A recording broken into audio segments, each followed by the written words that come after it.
And I agree with you about that core of voters. In other words, there's a type of voter who actually uses the debate. But in the bigger sense, I think we in the media have inflated their importance because we host them, and they're kind of the mother's milk of our political coverage. We think they're almost sanctified. They're so important. They should be written into the Constitution. But I mean, most people, the average guy, I think, as Trish said, really doesn't have time for this anymore. That's not how they consume their politics. Right, but a lot of the average guy isn't voting anymore either. I mean, that's sort of the greater underlying problem. We can't stop holding elections because a bunch of people aren't turning out for them. I'm sorry, you were going to say. No, I agree, though, but I think it's like there's a disingenuous, like, hey, I don't believe the guy anyway.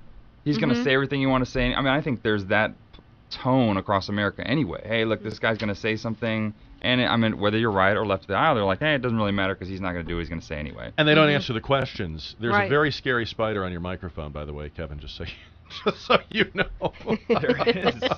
Jack, what are you doing? And I didn't do that. Yeah. That had nothing to do with my personal feelings about you. Well, boy, I mean, I think some of it, Jack, is do you think that you see the real candidate as far as debates are concerned? And I mean, I can speak to you from personal experience. I mean, there's a lot of training. There's a lot of bridging to message that goes on. Yeah. So are you really getting what you need to out of debates? Because they're not directly answering the question, and there are some questions they don't want to answer. So as a result, they bridge to the message they think is the one that resonates the most. It just is. It's so tightly scripted. I think a debate can be conducted in a way that holds the candidate accountable for an answer. And it frustrates me that we don't do this. I do it when we have a debate here. But to me, the whole point is to get the question answered. And I don't care what your time rules are and your format. Just keep asking the question until they answer it.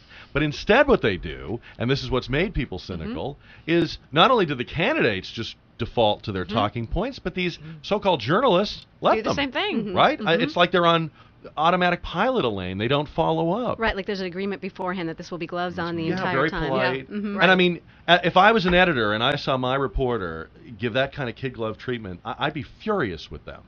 Because that's not what they're supposed to do. Great journalism, by the way, we should recognize in the last several days by the Dallas Morning News. They've been doing a series of stories exposing this scandal with the Congressional Black Caucus and the scholarship money. Have you heard about this?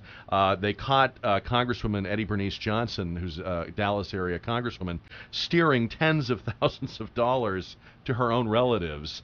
And she has lied about it in terms of saying, oh, well, that was my aides who did that, and then they followed up and they found that she personally had intervened. She also asked that the money be sent directly to the kids, not to the school, which is how scholarships are usually dispersed. They've now caught another member of Congress, Sanford Bishop, who's a Georgia Democrat. He gave 3 scholarships in the last few years to his stepdaughter and his wife's niece.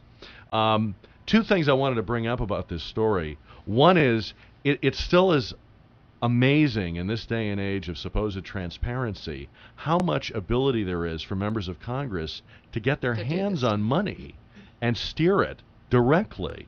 But secondly, Elaine, I think you will like this point, this is the kind of journalism that could save so-called old line journalism.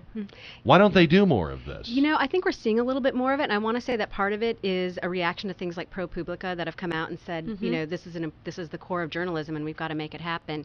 And then I think part of it is a reaction hearing it, that this is something we expect you to do, even though it doesn't directly translate to dollars in a way that the bean counters and back can see, that it's very much what people look to it for. There was a similar type of story in, I think it was the New York Times just the other day, talking about how all these Congress folks have, they set up these nonprofits, right? The nonprofits ostensibly do good things, but then corporate donors come in, give a ton of money to that to support the cause, and then those same folks have, you know, bills pending before Congress, and it's another way to get around, you know, what laws, what small protections we have in place to keep money directly from influencing politics. So again, a great story, really kind of pulled the cover back on what goes on. I mean, I'm definitely a big cheerleader for the new media, for the individual blogger, for the independent journalist.